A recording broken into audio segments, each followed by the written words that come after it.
not a peep, not a single word about the speech that had been given to a joint session of Congress by an ally of the United States who supports us, who wants to support us and be our friend, and has been our friend for decades. His Majesty came to Washington, where he talked to the Congress about the need for all countries to help the Middle East, and mainly the Palestinians and Israelis, to reach to an agreement, and that it was time to give the Palestinian people their right by establishing their own state on their own soil in the West Bank. I did not see any notice of this in our Iowa newspaper.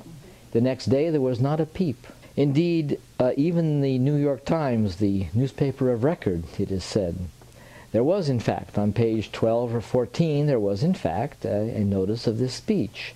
It wasn't a very long article. It was one of the most unbalanced, examples of non-reporting I've ever seen. I wrote a letter to the editor of our newspaper who acknowledged this.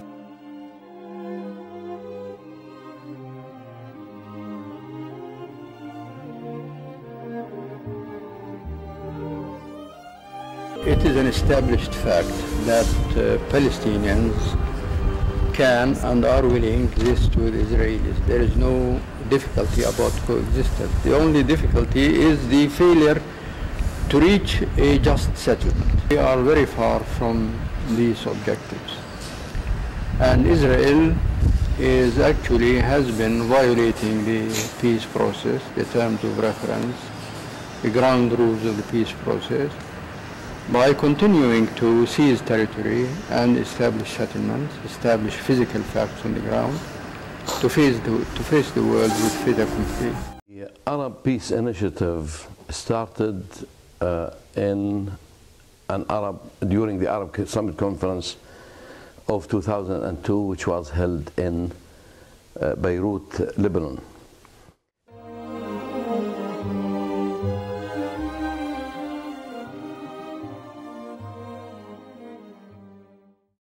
King Abdullah II's speech to the joint session of Congress says that now is the time. Now is the time we have to face.